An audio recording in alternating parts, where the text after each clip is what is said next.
Welcome back to Let's Talk Kingdom. I got my lovely husband with me tonight. We are going to be talking about life and everything else. So why are you just smiling like that? He's so happy to be on my channel. Introduce yourself, eh? Let him know who you are. He's a king. It would have been nice for you to have the introduction, you know. I did. My husband, like most people AD, do, like Adrian, the hubby, incomparable or boom, infamous or something like that. my love, like, you know what I'm saying, super my duper, shooby-doo-wop, super duper Mars, something like that. my man of God, amazing Spider-Man type, you know, some kind of announcement like that. You know, I'm like, here's my lovely husband. Yes. So you know what to do. Like, subscribe. You know what I'm saying? When I introduce you, on comment if you would like to. But here he goes. So tonight we are going to be chatting with you guys about kingdom stuff, about everyday life, things that we are dealing with or going through, or what we have overcome. So tonight, you know, I wanted to bring a topic, you know, to you guys about something that God gave me. And I've been reading in Genesis 12, where we get into the meat of talking about Abraham and Sarah, the beginning of them, everything that they went through. And I've been studying Genesis 12 for a while now. And I noticed that sometimes it was difficult in our lives. Sometimes it's difficult for you to let go of people or things that you are so attached to, or you have been around for so long. You feel like that's family, that's friends, there's it can be all different kind of things, co-workers, besties, all these different titles that we give people and to keep them in our lives and stuff. And sometimes we just don't know how to let them go. We think that we have to fall out with them in order for them to not be in our life no more. How many times have you seen where you ended up having a falling out with someone in order for them not to be in your life anymore?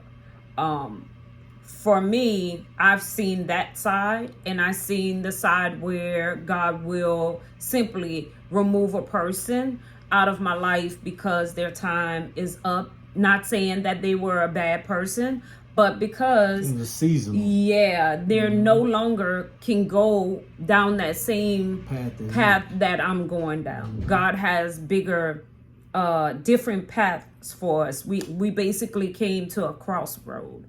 So I was just wanting to come on here with my husband, and we can just chat for a while, just to give you some information on how to overcome those things, how to understand that it's nothing that you're doing wrong if God began to remove people out of your life. You don't have to get down to in a hard up argument. You don't have to have a disagreement. You don't have to do any of those things. Sometimes it's just that their time is up. But in most cases, an argument has occurred, and then it make you analyze what transpired, and then you sit back and you think about, over all the years, I noticed every time we get in an argument, and then boom, you separate from the individual, and then you start progressing. And then once you're progressing, that individual see that you're doing well, then they latch back on. Yeah. You know what I'm saying? They kind of maneuver their way back into your life again. And then they just kind of just latch on, and they, as they would say, they piggybacking. Yeah. And they just kind of riding your coattail to where you going, and they money, and they peeping out what you doing. And it's good that you said riding your coattail, because a lot of times we see people doing that. Oftentimes we don't want to tell them. It can be our loved ones, it can be a close friend, or someone that you thought that was your friend, or just someone in general. You just want to help, maybe a coworker or somebody, and maybe you just trying to help them, but because they just want to get that ride on your back while you do all of the work, it's slowing you down, and you don't even know how to let them go. You don't even know how to stand up to them and say, hey, I cannot carry you. A lot of times as believers, we want to be looked at as someone that is compassionate. We want to be looked at as we can carry people burden. We can help them out. We are helpers, all of those things. But sometimes we can be hurting that person more than we are helping them. And God will bring us to a point that I've learned that God has brought me to a point where even if I don't know how to remove people out of my life when he says for me to do it, or remove myself out of the picture when he says for me to do it, he will like literally come in, step in and remove that person for you, because you don't know how to let them go. And a lot of times we in family, a lot of times it happens a lot of times in family. And especially if you are believers in Christ, people is looking at you like, oh, that's your family. You got to be loyal to your family. You got to ride or die for your family. You got to be there. You cannot let them. Why would you do that to your own blood? And a lot of people, they don't understand. People that have close-knit family members and a family that's close-knit, they don't understand that there are families that are broken. Yeah. They're broken, or as I would say, you have like entourages, like it's certain cliques. Like certain family members, they click and they only deal with this certain family member, but then you got other families they don't even deal with, and then that same cousin that you clicking with, they have an issue with that same family member that you do. And it goes on. A lot of people have that in their family. Yes. And you don't realize it. But you're trying to click tight with them and keep them together. You're trying to keep everybody as one, as becoming as a family. We family. We need to love one another. Yeah. Unfortunately, family can bring you down faster than anybody. Yeah. And no matter what you do and what you try to decrease the tension and anything. Yes. It just, now you forced in between where you have to make a choice between what side you on, and exactly. And that's a bad place to be.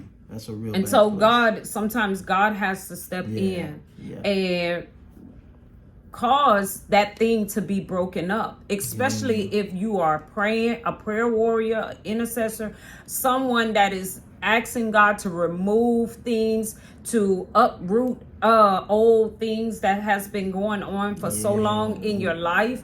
And if you're trying to make a turnaround, God will come and uproot those things out of your life, those people out of your life.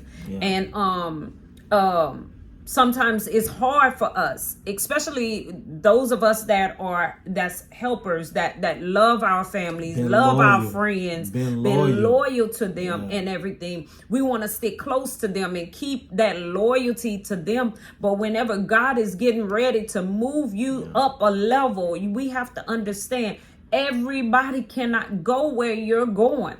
Everybody is not going to be on the same path that you are going to be walking on. God going to reroute them. It's not saying that they are bad people, but God has his own route for them. And we sometimes try to step in God's way of separating us because, oh, that's my family. Oh, that's my friend. Oh, she got to come with me. She has to come with me. And God is saying, no, you cannot do that, because where I'm taking you is not her journey. I can recall whenever, I was getting ready to move to Houston, and God has spoke to me just like he spoke to Abraham and told me to pack up everything in my home and pack up my children and take my children. But I wanted to take my best friend with me. And I kept on asking her, well, why don't you come to Houston with us? And she was like, and I love that she have her own relationship with God, and she didn't run behind me because I was leaving. She stood firm on what God told her. No, it was not your journey. It was not your time. And she was like, sis, I love you, but it's not my time. It's not my time. And I don't want to move by my own will. It has to be God's will for me to move. And of course, who wouldn't want their best friend to come out there with them and start new and fresh and all of those things? But that was the journey that God was taking me on, not her. And so I had to respect the fact that, you know what, this is not God telling us we will never talk to each other again. He wasn't separating us like that, but he separated us to where she can go down the path that he need her to be on, and I can go down the path that he needed me to be on. And it worked out good. It worked out good because with both of us being in different states, we have things to do. We can come back to each other and love and laugh and all of those good things. I think a lot of people, they have a hard time adjusting to that, knowing, okay, this is the stoppage. I can't go any further. I have to. And I mean, let's be real. I mean, be realistic about it. We all have been there. We all, and I'm pretty sure there's a lot of y'all out there can relate to these things and know, and you might be right now in the situation, you trying to figure out, well, why is this keep occurring? Why I keep coming to this point? Yeah. Why I keep coming to this point in the, the fork in the road, or why I keep coming to this point? But it's God, he keeps, you go like, okay, they're not ready yet. Yeah. So then he give you another grace period. And then he get you back to that point again. Okay, you got to make the decision. And then you go back and you still do it again. And it's like, eventually, you got to take that leap. You got to take that leap of faith. You have to take that leap of faith and know and trust God that he is going to guide you. Yes, it's unfamiliar territory, but you have to be able to have the courage to go through it. So in this season, I believe that God is shaking up a lot of foundations, shaking up a lot of things that has been locked in with each other, people that have been locked in with each other. Again, it's not saying that God is saying that people are bad, because if God has a route, a journey for you, that is for you. And in this season, I really do believe that God is taking where we are going. Is not meant for everybody to go with us, and we have to learn how to be okay. And your feelings might be hurt, but when you look at the big picture of things, God cannot give you what he needs to give you if you have the wrong people on board with you. Just like Jonah, they had to get Jonah off that boat because he was messing up everything. And just like Abraham, when you read in Genesis 12 with Abraham, he brought his nephew Lot, and until it wasn't that they were bickering with each other. It was just the fact that he had so much and Abraham had so much, to where the people that was working for them started bickering. And before Lot and Abraham got into it, they say, let's go. He said, you take the left, I'll take the right, whichever one. You decide, and that's just God letting us know that, hey, you had these friends. Don't try to hold on to people and think that, oh, I've been around them for 30 years. They ain't going nowhere. Some people is only there for a season. Some people are there for a lifetime. Some people are there for just right now, just to get you where you need to go. And you have to be okay. Yes. You have to be okay with that. Me personally, early on in my younger years, my 20s and my 30s, I had a lot of my classmates and friends, they started getting married early. Mm-hmm. And for me, I was like, oh man, y'all getting married early. You know, like man, we ain't gonna be able to go out. We're not gonna be able to go hang. We're not gonna be able to do this. And in their mind, oh, we gonna still do the same. Nah, bro, once you get married, I knew once those individuals got married, things was gonna shift. I already knew that. Yeah. And I was like, he's like, nah, ain't nothing gonna change. I'm like, okay. You know what I'm saying? Now you have another individual. So you not living for just you. I had to understand that for me, I knew I wasn't ready. I wasn't ready to take on the journey of marriage yet because I wasn't ready to be committed to someone. And for them, they were ready for that. I just wasn't ready. I wasn't ready to take that jump, take that leap of faith. But they did that. I never criticized them any kind of way. I encouraged them. You know, I was like, hey, you know, how's marriage life? I never wished bad on them or anything. Like, I always wanted, any of my friends that got married, I always wanted their marriage to last a lifetime. That's what we all get married for, to be able to marry our lifetime partner. And I've always wanted that for all my friends and my family. And I had to understand, you know, it wasn't in the cards for me doing that. So did they change whenever you got married? They had to back. Yeah. It was a lot of things. You had to back off a little bit. You know, I had to back off. You know, we didn't hang out as much. We didn't do the things we were doing when we first got out of high school and in our early 20s and everything like that. You know, I had to adjust. They had to adjust. You know, that's right. And that's right.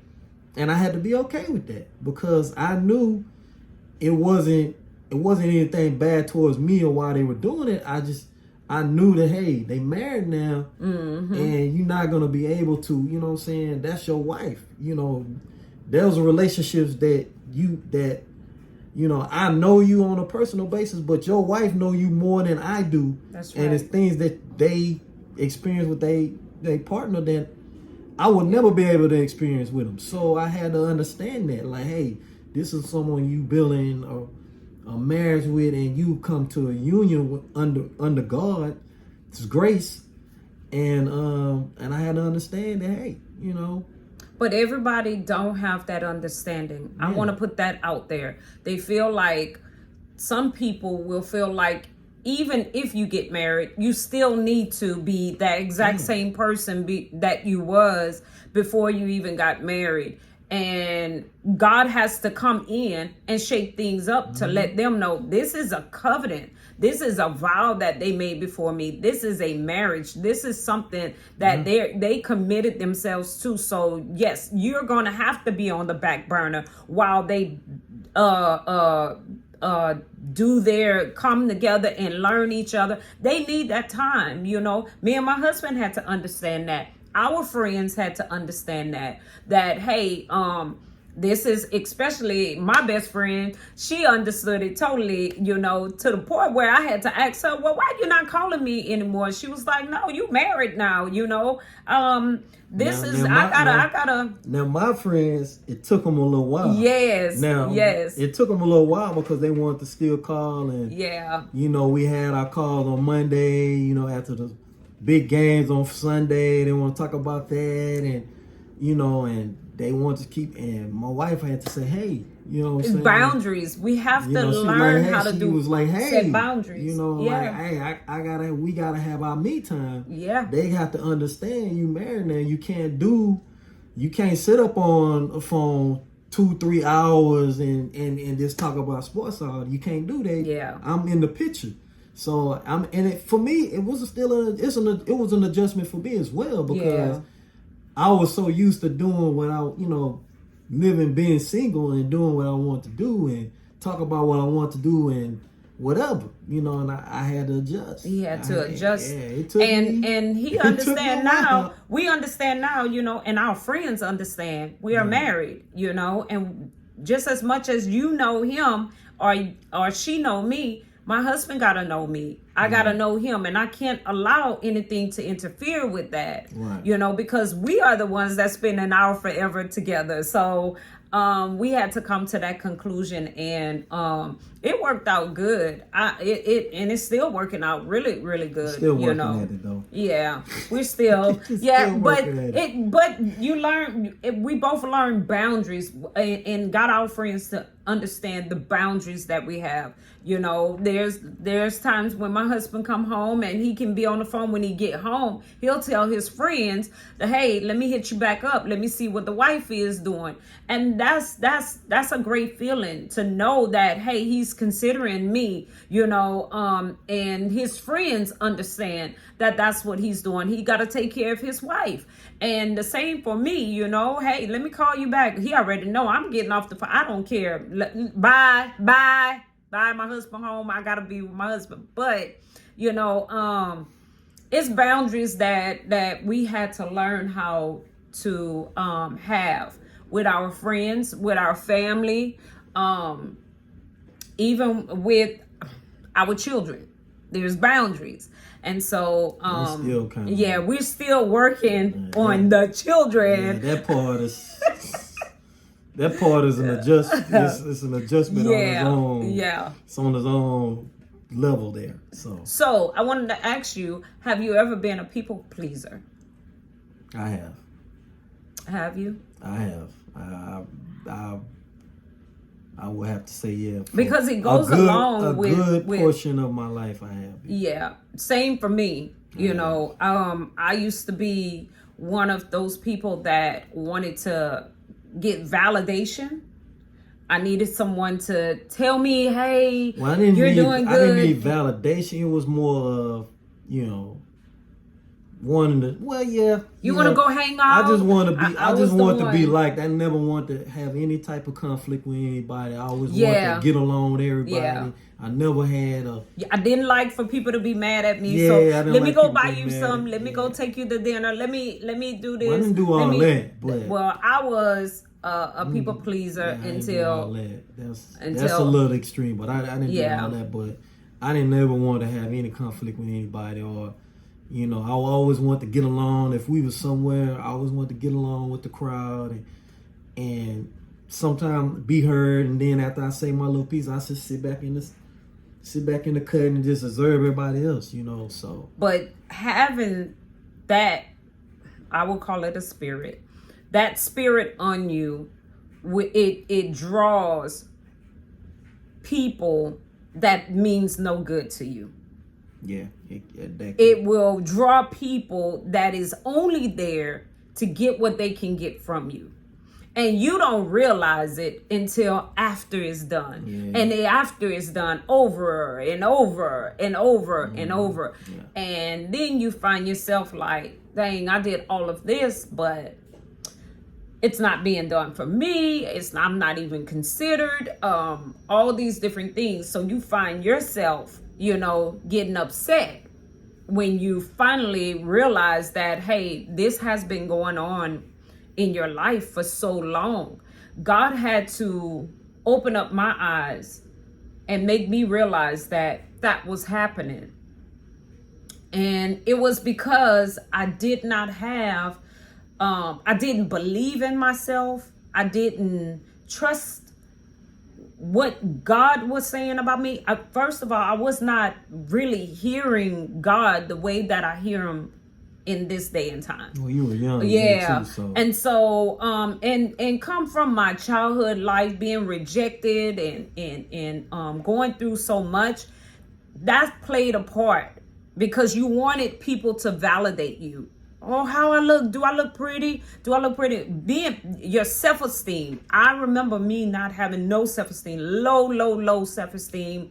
And I used to just didn't like how the way I looked because I got picked on, bullied, I had to fight all the time. So it's like I needed validation. Although people was telling me, hey, you're beautiful, or giving me compliments, it was like that was not enough.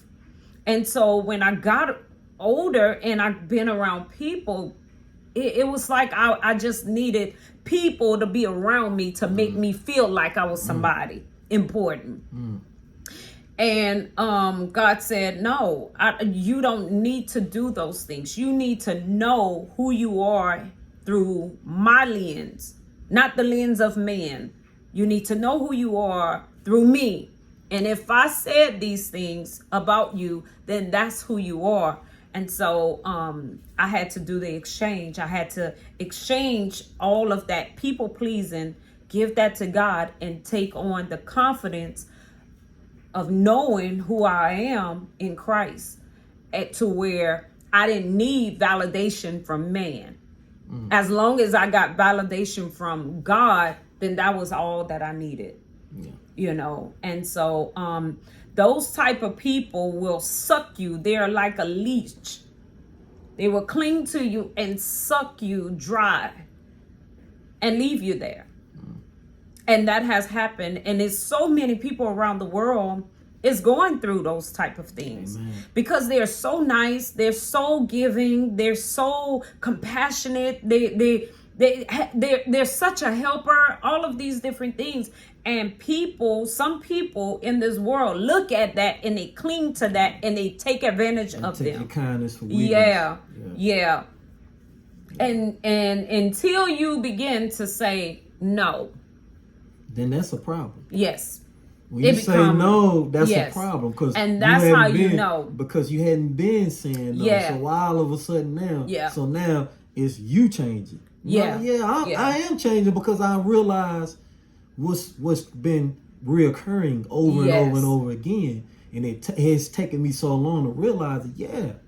And I remember God telling me, start saying no. Yes. Start saying no. When those type of people that comes to leech and cling to you and just want what you have or whatever, what they can get out of you, God says, start saying no. Start saying no. And when I start saying no, that's when I really started seeing the real people colors, that was all around me. Their true colors. They was really, really telling me, even whenever I would ask them if they can do something, it was like no. And I would sit back like, but I did it for you. You know, it's not a tit for tat thing. It's not, what you do for me, you have to do exactly. I mean, what I do for you, you have to do exactly that for me. It was just that, can you consider me? Can you consider doing something for me? And it was like, no, I don't have time. I don't have this. I can't make it. I can't give you this. I don't have it. But it was no. But for me, I was always making an excuse within myself to give it to them. And so I had to say, no.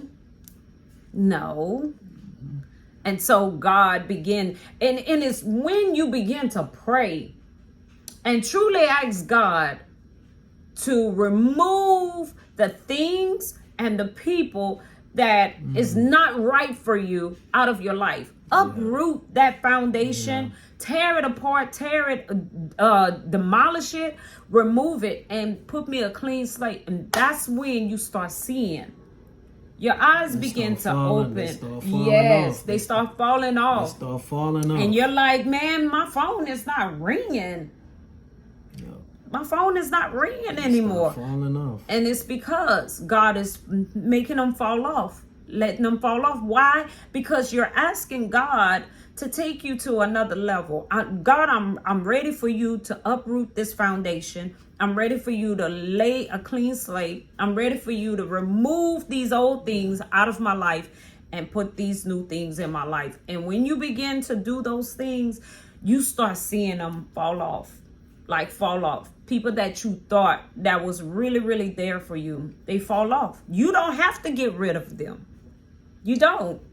They just fall off. And when you do call them, they're like, oh, I've been busy. I've been, you know. And you're like, oh, okay. All right. You know, so that's so amazing to me, you know, that God will consider us even whenever we go into our secret place and talk to God about the things that we want from him. and how we want to go to that next level, God will start removing things out of our lives and stuff, so that we can get to that next level in Him.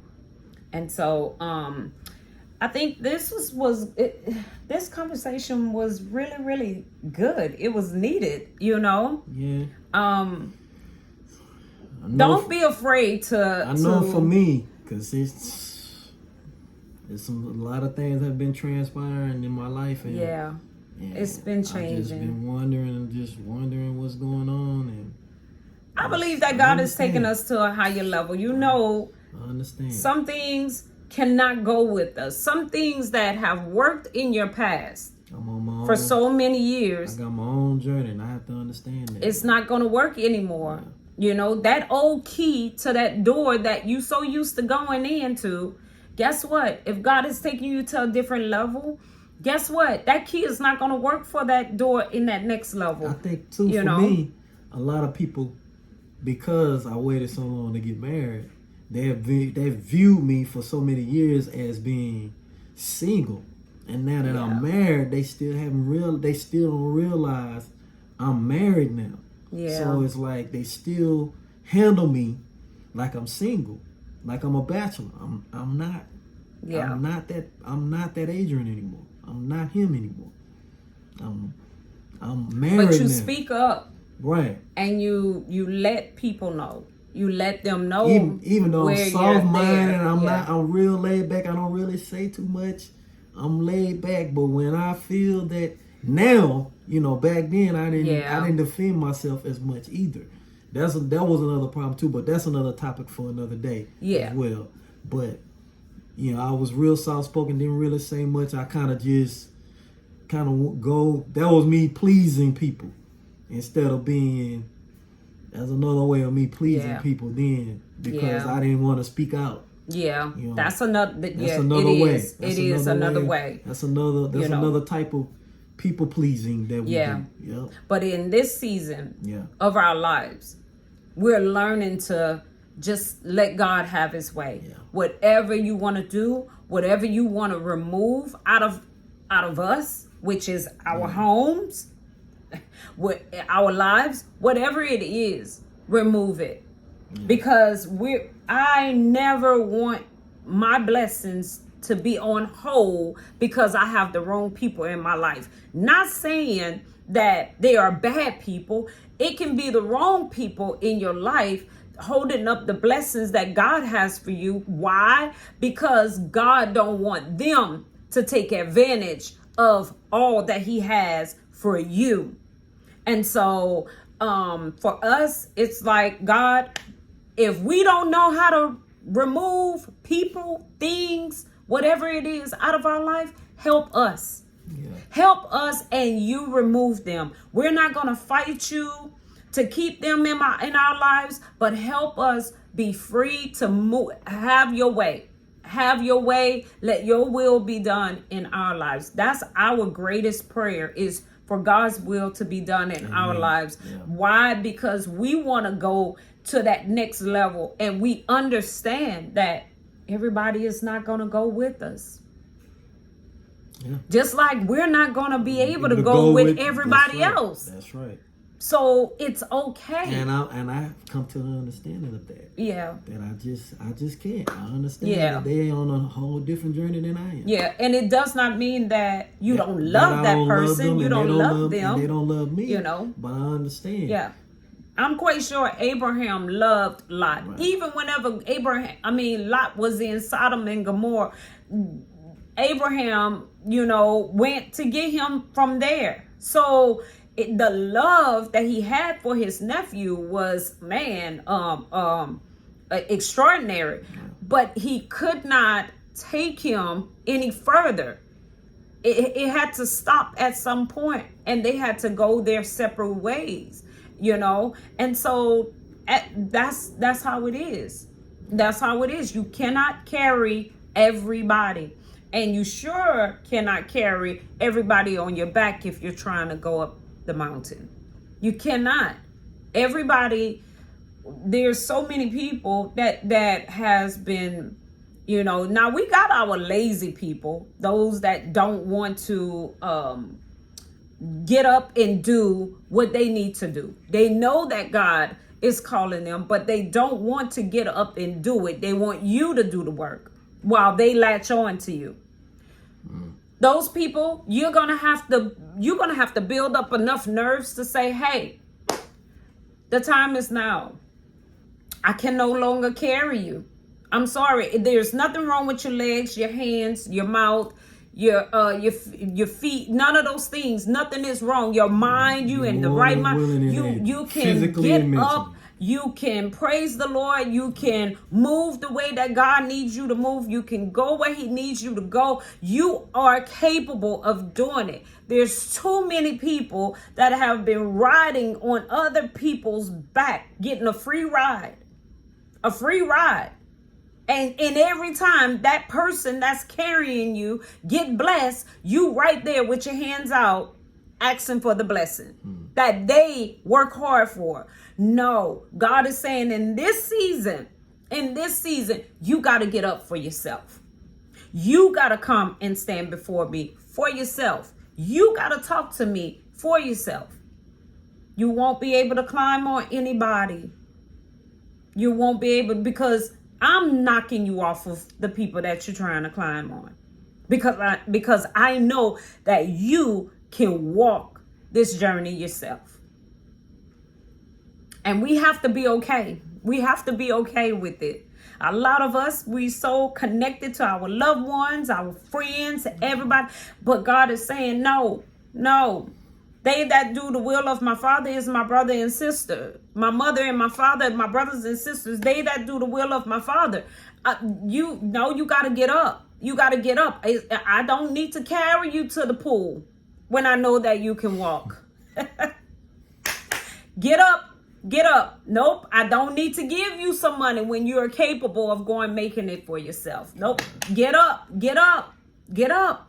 I need you to get up. Stop looking for a free ride when you have money to go and get you what you need. Come on now, get up. So in this season, we have to be okay with what God is doing. God, you have been praying. You have been asking God, I'm ready for my next level. God is saying, how can I take you to your next level when you're carrying everybody and their brothers on your back? And you're saying, well, I can carry. God is saying, no. In this season, this is where it stops at. You're no longer going to be carrying everybody, because I need you to carry yourself where I'm taking you. So they're going to have to get down. I'm sorry, baby. This is it. This is it. You got to get down. You've been riding on my back for too long. Take them off. You've been riding on my back for too long. So it's time for you to get off and get to walking. You know, maybe I need to get on your back for a while and let you carry me. And so, I don't think a lot of people gonna like that. Not saying that not saying nothing about no weight, my baby. I'm just saying some people might not they ain't gonna have a problem with that. Yeah. They're gonna make excuses up. Especially this day and age. Yeah. On why you don't need to get on their back. Yeah. They're going to make excuses up. This day and age, yeah. Yeah. Yeah. And so, no, don't feel bad when God began to remove. Don't feel bad. Don't, oh, God, what did I do to them? Oh, why this had to happen? Oh, why? No, just be okay with it. Yeah. Be okay with knowing that God is taking you to a place where you have already prayed and asked him to take you to. And he's letting you know that you cannot bring everything, just like the baggage.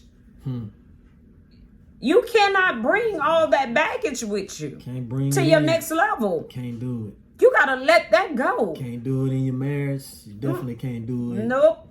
You cannot. For your own self, you just can't do it. Nope. Just cannot do it. You cannot. He said, that's it. Leave that baggage, whatever it is that you're trying to take, leave it. I give a perfect example. When my mother passed, I had took some. I kept a lot of items that my mom had, and I put it in the storage.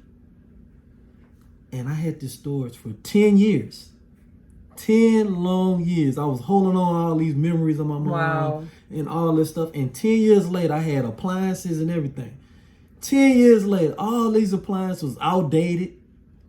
Wasn't no use. It was, some of the stuff didn't even work anymore. Some of the memories and things that I was holding on to, they had got damaged being in the because this wasn't a climate control storage. So I had these stuff had got damaged. Then I think we had a hurricane come through here and it flooded. And I was just holding on. I'm like, and I had people telling me, why are you holding on to this stuff? And I just wouldn't let go. But God was bringing people in, bringing people to God was talking to me through these individuals. Like, why are you holding on to this storage? Why are you wasting $150 a month? That's what I was paying for the storage. $150 a month. I was paying on the storage, and all for 10 years. Now imagine that $150 I was paying per month. I could have had that, put that money aside, and could have used that money on a down payment on a home, and anything. Cars, but being young minded.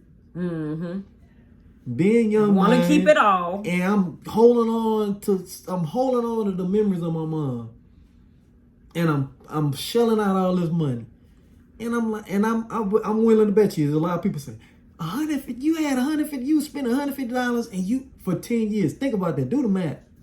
I mean, not good with math right off the back, but $150 for 10 years per month. That's 12 months. For 10 years, my God. My goodness. My goodness. Holding on to things. Holding on to something. That no longer have value. It didn't have any value. That cannot help you in the next part of your life because it wasn't even working. And you was just toting around stuff that you no longer needed. I'm ashamed to say that. Well, I'm not ashamed. I'm just, you older. I'm older now. I'm wise. I'm sitting back. Those are the things. I didn't even think about that until we got into this conversation. That, man, I was holding on to the stores for 10 years. A lot of people do that. And I know it's a lot of people. A lot of people do that. Because you got a lot of people that are hoarders. Hoarders, yeah. And you know what I'm saying? But and they're like, I need this. Now, I didn't have it in my place of living, but I was holding on. Yeah. I'm just holding on to this. And, man, $150. Yeah, that's a lot. That's a lot of money. That's a lot. That's a lot of money. That's a lot. Spending all of that money, it goes back to where you could have been putting it. I could have put that money somewhere else. I could have put that money towards some retirement. I could have, what I'm saying? That's money I could have been saving for myself for retirement or towards a home. For 10 years, $150. And it's because of us being selfish. And a lot of people. I'm telling you, I know I'm striking a nerve because I'm willing to bet you there's some people out there that has done it. Yeah. Probably even longer than I did. Well, you know what? Even better. They got people that like for me. I love clothes. I love buying clothes and stuff like that. There's clothes that has been in my closet since COVID. And when we was not going places or anything, you hold on to that stuff like, oh, maybe it's going to come back in style. You're waiting and holding on to these things. Well, eventually it does, but but 20 years down the line. Exactly. Because fashion keeps repeating itself like every 10 You're just years. holding on to all of those things. Yeah. Like, do you really, really need that where you're going? No. Do you really need that where you're going? And I think you taught me that. You taught me about the clothes thing. I mean, oh my God. Yeah, I'm always giving clothes away. I was holding on. Yeah. I had some clothes, man, that was so my goodness. It was so outdated. I'm like, you will not put this on as long as you're with me. I had a hard time. I'm talking about the Steve Harvey long nightgown. Don't baggy wide leg pants. No, you were not. I had a hard time. Throw that away. Give it to the Salvation Army, whoever, the thrift store. which we did. We ended up giving it to the thrift store. Not realizing that I was dressing older. I was dressing older than my age. God. And oh my goodness. And he was holding on. He was literally trying to fight me to keep it. Oh, that's all my stuff. I like it. Oh man, why you trying to change me? Yes. Why you trying to get rid of my stuff? Why my stuff got to be get rid of?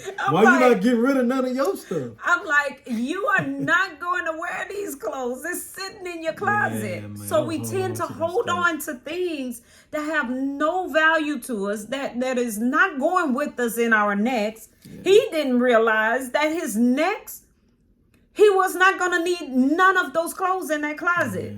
He did not realize that until we went to the store and we started looking at clothes that fit his body and everything. And now man. You cannot pay him to get in there. I'm a typical man. I'm sorry. That's what we do. I'm sorry. Women out there, I'm letting y'all know that's what your man do. Oh my goodness. That's just us. It was so hard. That's us. So hard. This my stuff. Yes. You know, we territorial. Yeah. You know, that's I like this. I can keep this. We territorial. Like, we got a problem. We feel like somebody trying to take our stuff and you trying to change it. So and I'm women, like, let it go. Women, y'all gotta understand. Just give him some time. Just give him some time. He gonna come around. Yeah, he will come around. He came around big time, and you can't even put him in any of those clothes if he was to still have them. I'm not getting in. I wouldn't be trying to even put that stuff on. But for me, I love it whenever God tells me to do a clean and just clean out everything. I'm a strong believer that if you don't make room, how can you add to a place that you can't make room? It's filled. So you're gonna have to exactly. You're gonna have to subtract some stuff in order for me to add and multiply some things in your life. So for me, I'm like, okay, God, let's do a cleaning. It doesn't matter if it still have the tags on it. If I cannot fit it, I'm not gonna hope that I get back down to that size to try to fit it. Well, I mean, no, I missed my mark. But some people do that. You know, they use that as some people use that as a, you know, I want to get back down to that size. So like this is what I'm using as a guideline for me to get down. It's gonna have different styles. You're gonna have brand new styles that's gonna come out. And so by then, if you do get back to that size, you're gonna be like, I don't want to wear that.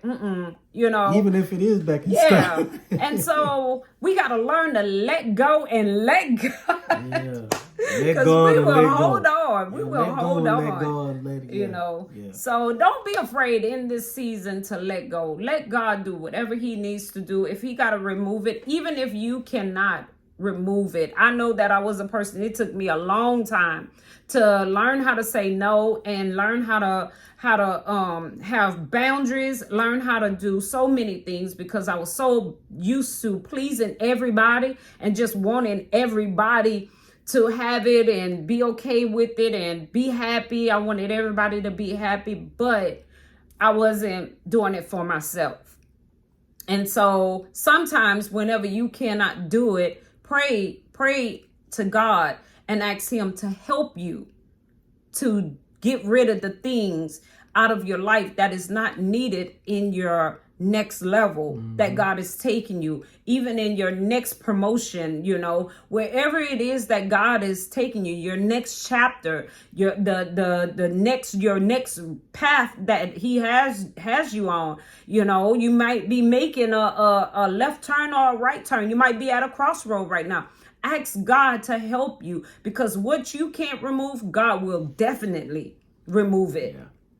He will remove it. If it's people that's trying to make you stay in keep having setbacks and you doing the wrong things, going against God, ask God to remove those people out of your life. Don't be afraid, even if they're families, even if they were once your friends. You don't have to get into no arguments with them. You can just ask God, what's their intentions? Like, yes. And a lot of times we make bonds to our family before we make a bond to God, and that's not right.